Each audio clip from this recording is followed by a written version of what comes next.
வணக்கம் மக்களே, வணக்கம். சற்று முன் கிடைத்திருக்கக்கூடிய ஒரு முக்கியமான தகவல் ஒன்றை பார்க்க போகிறோம். சற்று முன்பு திமுகவிற்கு தலைவராகவும் தமிழகத்திற்கு முதல்வராகவும் திகழ்ந்து வந்த முதல்வர் ஸ்டாலின் தற்போது மறைந்திருக்கிறார். துணை முதல்வராக ஆளுநர் அவர்களை அவசரமாக அறிவிச்சிருக்காங்க. திமுகவின் தலைவருக்கு என்ன ஆச்சு, அவர் ஏன் இப்படி செய்யணும், அது மட்டும் இல்லாமல் துணைத் தலைவராக யாரை அறிவித்திருக்கிறார் ஆளுநர் அவர்கள், இதை பற்றின முழுமையான தகவல் தான் இந்த ஒரு வீடியோவில் துல்லியமாக பார்க்க போகிறோம், தெளிவாக பார்க்க போகிறோம். அதற்கு முன்பு நமது சேனலுக்கு நீங்கள் புதிய பார்வையாளராக இருப்பதற்கு வாய்ப்புகள் அது இருக்கிறது.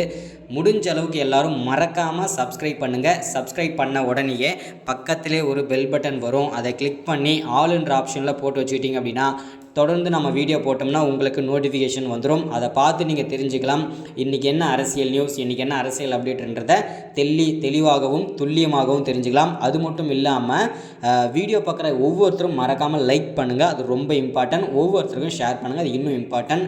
ஓகே, வாங்க வீடியோக்குள்ளே போகலாம். சற்று முன் கிடைந்திருக்கக்கூடிய ஒரு முக்கியமான பரபரப்பான சோகமான தகவல் கூட சொல்லலாம் திமுகவை பொறுத்த வரைக்கும்.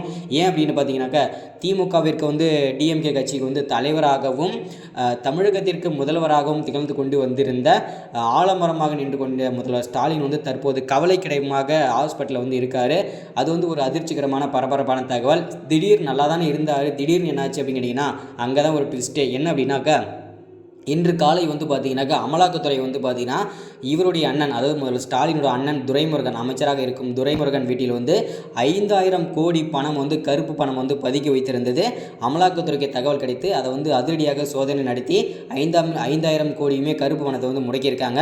இந்த தகவலை கேட்டறிந்த முதல்வர் ஸ்டாலின் நெஞ்சு வலினால் பார்த்தீங்கன்னாக்கா ஹாஸ்பிட்டலில் படுத்துட்டார். ஸோ இதனால தான் அவர் பார்த்தீங்கன்னா துக்க நிலையில் இருக்கிறார், மறைந்திருக்கிறார் என்ற ஒரு தகவல் கிடைத்திருக்கிறது. அது எந்த அளவுக்கு உண்மைன்றது தெரியல. போஸ்டர் எல்லாமே போட்டாச்சு. இன்னும் அவர் இறந்ததுக்கான எந்த விதமான தகவலுமே கிடைக்கல. ஸோ இது பார்த்தீங்கன்னா ஒரு வதந்திகள் தான். அவர் பார்த்தீங்கன்னா ஹாஸ்பிட்டலில் அட்மிட் ஆகிறது அது கன்ஃபார்ம். ஓகேங்களா? ஸோ அவர் கவலைக்கிடமாக தான் உள்ளார். அது மட்டும் இல்லாமல் துரைமுருகனையும் அவர் அமலாக்கத்துறை அதிரடியாக கைது பண்ணியிருக்காங்க.